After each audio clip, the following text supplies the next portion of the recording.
Vous avez dû certainement remarquer ces lignes droites sur la carte de l'Afrique. Et vous vous êtes peut-être déjà demandé comment se fait-il que des frontières géographiques puissent être aussi droites? Eh bien la réponse est toute simple. On a pris une règle, on a pris un crayon et on a tiré des traits.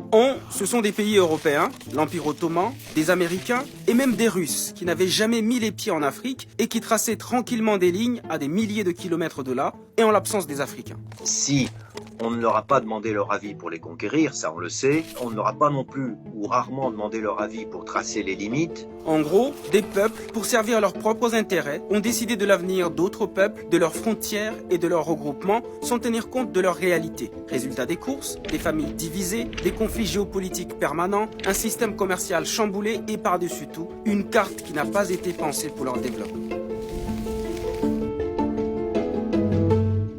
Pour mieux comprendre, il faut revenir 134 ans en arrière. Afin d'éviter tout conflit, les grandes puissances coloniales se réunissent à Berlin de novembre 1884 à février 1885. Elles se partagent l'Afrique en fixant certaines règles. Et parmi ces règles, une toute simple. Toute puissance dite civilisée disposant d'un point d'appui sur la côte africaine avait le droit de pénétrer à l'intérieur du continent jusqu'à ce qu'elle rencontre une autre puissance dite civilisée.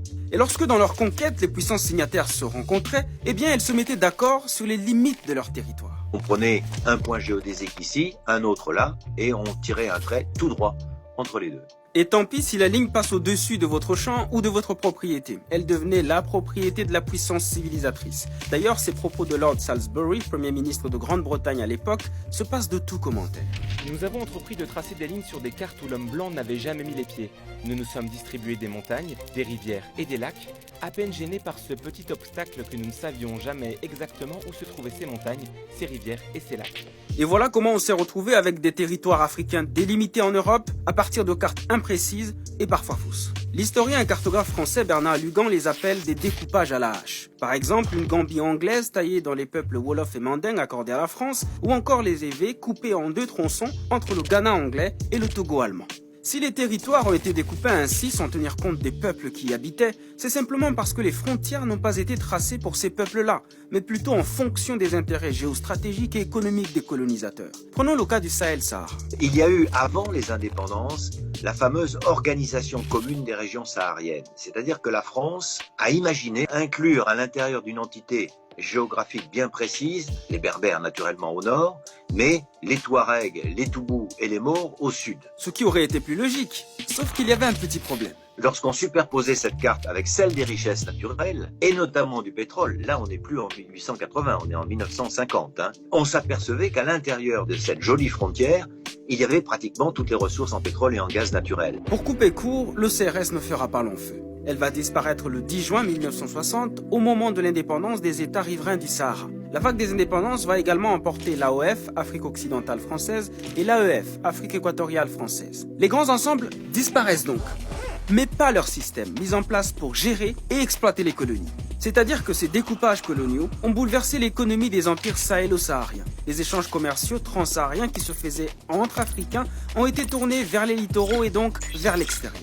Et au moment des indépendances, dans les années 60, les Français, par exemple, ont simplement découpé en plusieurs morceaux leur grand territoire. Mais les nouveaux États indépendants issus de cette balkanisation ont gardé le même système tourné vers l'exportation de leurs matières premières. C'est ce que l'historien Nicolas Bancel appelle une rupture dans la continuité. Et cela a compliqué les choses pour beaucoup de pays. On a enclavé des pays comme le Burkina Faso, le Mali, le Niger, le Tchad, pour ne citer qu'eux, et la Centrafrique. D'après le diplomate et géographe français Michel Fouché, 87% de la longueur des frontières politiques de l'Afrique, soit 70 000 km sur un total d'environ 80 000 km, ont été directement hérités des partages coloniaux. Et qui dit État souverain, dit frontières, tarifs douaniers, nouveaux traités commerciaux et donc plus de barrières. Je crois que si on avait fait reposer le découpage colonial sur une volonté de développement économique, on aurait veillé pendant la colonisation à ce qu'il n'y ait pas ces barrières qui empêchent un développement économique harmonieux. En 1964, l'EUA, qui deviendra plus tard l'Union africaine, ne veut surtout pas ouvrir une boîte de Pandore en redessinant les cartes. Elle opte donc pour l'intangibilité des frontières. Traduction, les frontières sont mauvaises, mais on les garde comme elles sont. Au début, les nouveaux États africains semblent s'accorder sur le principe. Certains s'approprient même les frontières coloniales et s'identifient davantage comme Nigérians, Ghanéens ou Ivoiriens plutôt qu'à Caen, un peuple qu'on retrouve pourtant dans ces trois pays. On aurait pu par exemple décider de tracer un pays qui s'appellerait la Canite ou peu importe, je ne sais pas, à l'intérieur duquel les gens parleraient la même langue, un peu comme on l'a fait en Inde. Mais on ne l'a pas fait. Les frontières ainsi tracées ont divisé des groupes consanguins, les éloignant de leur territoire de rituels, de culture, de chasse et de pêche. Plus de 177 peuples ou groupes ethniques se sont trouvés éparpillés à travers plusieurs États. S'ensuivent des conflits de contestation de frontières aux aspirations indépendantistes. L'auteur Robert Waters en dénombre une trentaine. Prenons par exemple les Touaregs dans le Sahel. Il aurait été tout à fait loisible aux autorités de l'époque, notamment lorsqu'ils ont fait la première grande république du Mali, de tracer pour les Touaregs, par exemple, pour eux, ce qu'ils revendiquaient, la fameuse Azawad.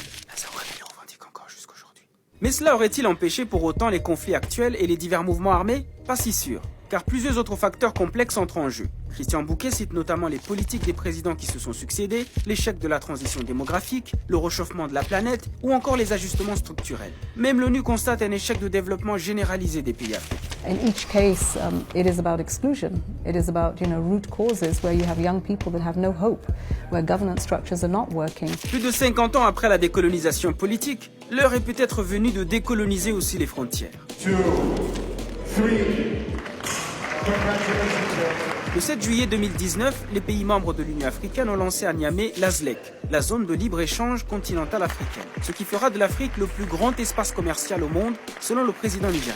Un marché de 1,2 milliard de consommateurs actuellement, et ça sera 1,7 milliard de consommateurs en 2030, ça sera 2,5 milliards de consommateurs en 2050. Un vieux rêve qui se réalise. À défaut de redessiner les frontières politiques, l'UE veut ainsi faire d'ici 2063 ce qu'aurait peut-être dû faire son ancêtre l'EUA en 1964, c'est-à-dire faire sauter les frontières économiques. Une année à peine, le nombre de signatures est passé à 52. Et avec la signature du Bénin et du Nigeria, nous sommes à 54 sur 55. Donc la presque totalité des membres de notre union. Mais signer des accords, c'est une chose. Les ratifier en est une autre. Et surtout, les appliquer sur le terrain, voilà le plus grand challenge. Ce serait un autre débat, la ZLEC, mais là, si vous me permettez, on n'est pas sorti de l'auberge. Mais c'est un pas tout de même. Et certains chefs d'État, comme le président rwandais Paul Kagame, y croient plus que jamais. We are going to deal with these problems effectively until we work together, because some of the problems cross borders. And we encourage and subscribe to regional integration and continental integration.